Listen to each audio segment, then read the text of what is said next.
The night dragged on, heavy and slow, like a weight pressing down on Roselline's chest. She lay in bed, staring into the quiet darkness of the room. The space beside her, once warm with Raphael's presence, remained untouched and cold. He had not returned, not even a whisper of his footsteps outside the door. No gentle kiss on her forehead. No good night, my queen. Just silence. And then morning came, but it brought no relief. For the first time in weeks, Sarah didn't come up with the usual cup of steaming coffee that she always brought to Roselline every dawn. No knock, no soft humming, no warm smile. Roselline's throat tightened. Her hands trembled as she tried to sit up. A strange unease wrapped around her, like a storm cloud. Was this all just coincidence? Or was something deeper, something darker, unfolding right before her eyes? She waited and waited, but no one came. Hours passed. Finally, when the door creaked open and Mama Conde entered with her usual calm presence, Roselline didn't wait. "Mama Conde," she said, her voice raw. "Have you seen Sarah today?" Mama Conde paused, just for a second, but long enough for Roselline to notice.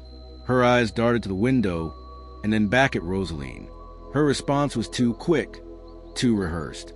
She's probably downstairs," she muttered. "Maybe she's helping in the kitchen." Roselline stared at her. "But it's evening. She never misses a day. Not one. Why didn't you bring my coffee?" Mama Conde hesitated again. Her hands fidgeted with the edge of the bedsheet, avoiding Roselline's gaze. Something in her tone, in the stiffness of her body, struck Roselline like lightning. It wasn't just avoidance. It was fear, guilt. Roselline's heart shattered. She pulled her blanket closer to her chest as tears filled her eyes. "What's going on, Mama Conde?" she whispered. "Why is Raphael avoiding me? Why did he shout at me like that? Why is everyone acting so strange, like I'm no longer here?" Mama Conde said nothing. The silence between them roared.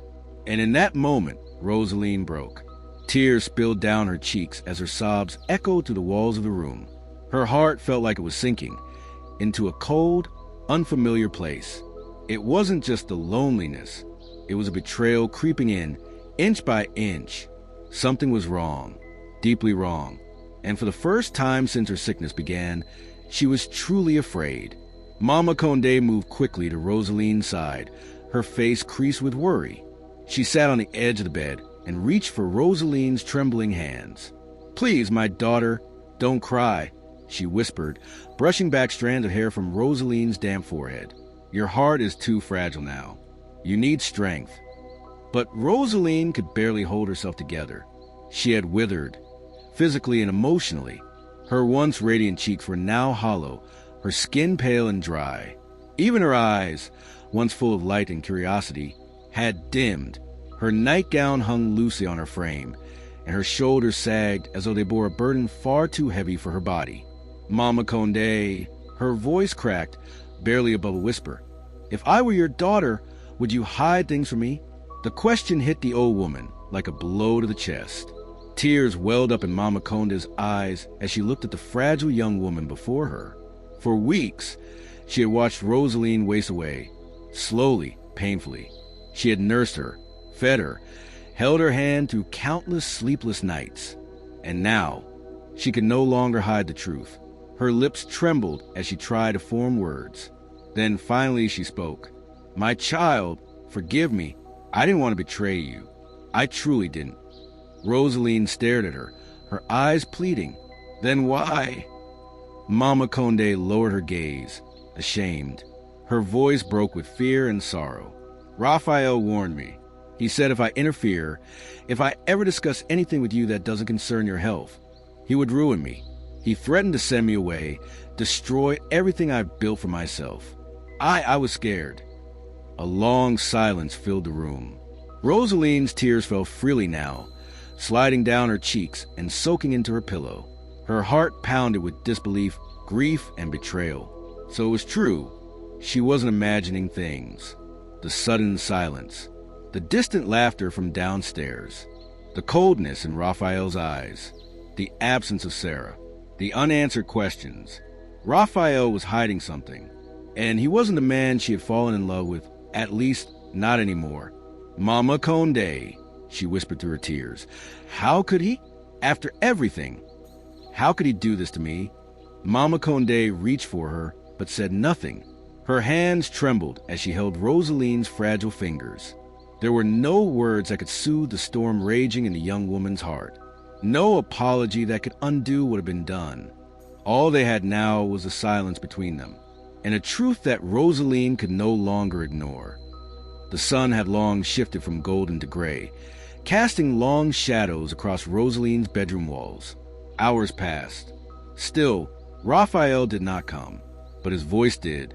It echoed faintly through the corridors. Low chuckles, confident footsteps, the muffled sound of conversation, laughter, life. Downstairs with the others. Upstairs, she was forgotten, trapped. Roselline sat up slowly, her limbs shaking under the weight of weakness and dread. The warmth in her face had long since drained, and her lips trembled as her eyes filled with fresh tears. "Mama Conde," she whispered. "He's here. Hear him. But he won't come to me. He's laughing. Downstairs, like I don't exist." Mama Conde stood at the foot of the bed, silent, her face lined with fear. Then Roselline did something unexpected. She threw off the blanket and, using every last ounce of strength, dropped to her knees. "Please," she sobbed. "Please, Mama Conde, help me. I need to get out of here. I'm dying. I can't breathe in this house anymore." Mama Conde gasped, rushing forward. "No, no, child, don't kneel. Get up, your heart." But Roselline clung to her hands, desperate, trembling. "You have to help me. Please. I don't have anyone, not anymore." Mama Conde's voice cracked. "What about your family, my daughter, your mother, your sisters?" Roselline shook her head, lips trembling. "I betrayed them all. I left everything for Raphael. I thought he loved me. I thought. What about friends?" Mama Conde asked, her voice breaking. Roselline laughed bitterly. He pushed them away one by one, until it was just me and him. Silence. Then, "Is there anyone? Anyone you can call?" Roselline's eyes widened. My phone, yes. If I could just call someone." But then the hope vanished as quickly as it came. He took it. My phone. The night he yelled at me. I haven't seen it since. The room grew still. Then, slowly, Roselline looked up. "Mama Conde," she said, eyes pleading, "go downstairs. Ask him for it. Tell him I need it. Lie to him if you must. Just bring it to me." Mama Conde's body froze. Her eyes widened. "Ask Raphael?" Her lips parted in horror. She took a step back, shaking her head. I can't. He'll know. He'll know I'm helping you." Tears welled in her eyes and spilled down her cheeks. Roselline's voice cracked. "Then it's true. I really am a prisoner." The house had grown quieter, but not in peace, in fear. Mama Conde stood outside the door for what felt like hours, her trembling fingers fidgeting with the edge of her wrapper. The lamp behind her flickered slightly as though it, too, shared her hesitation. Downstairs, Raphael's voice echoed to the hallway, calm, calculated, in control. She whispered a prayer under her breath, wiped her hands on her dress, and began the descent. With every step, her heart pounded louder, not from the creaking of the stairs, but from the weight of what she was about to do. In the living room, Raphael was seated on one of the velvet chairs, his legs crossed, drink in hand. There were soft chuckles from the guests nearby, but he didn't look up, not until she stood directly in front of him. "Mama Conde," he said, without smiling, without blinking, "you never come down unless summoned." She swallowed hard. "Please forgive me. Madame Roselline, she's asking for a phone." The moment the word phone left her lips, the air in the room shifted. Cold, Raphael leaned back, expression unreadable. He reached into his pocket and slowly, deliberately, pulled out the phone. He stared at it for a moment, then extended it to her, but not without a warning. "You're only giving this to her because she's sick. But if I hear you discussed anything beyond that..." He leaned in closer, voice low and venomous. "I will erase you. Completely. You understand me?" Mama Conde nodded, too frightened to speak. She took the phone with both hands, her fingers icy, and turned to leave as quickly as she had come. Upstairs, Roselline heard the soft knock and jolted upright. Her eyes, tired red but hopeful, locked onto the door as it opened. When Mama Conde stepped in, holding the phone, Roselline gasped. She reached for it as though it were her lifeline. "Thank you," she whispered, her voice cracking with relief. "Thank you, Mama." Clutching the phone tightly, she pressed the power button. The screen lit up. The brand logo appeared.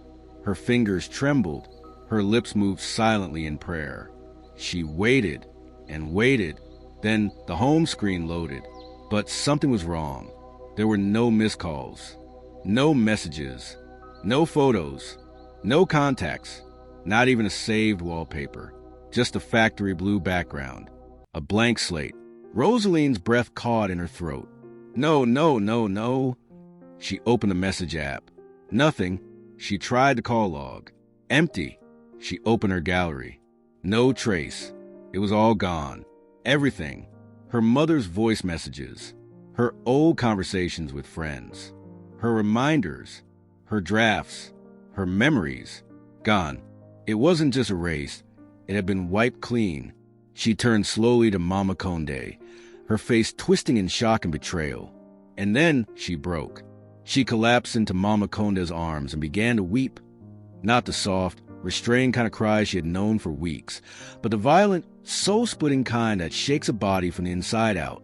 "It was all planned," she sobbed. "He planned everything. I'm not sick. I'm trapped.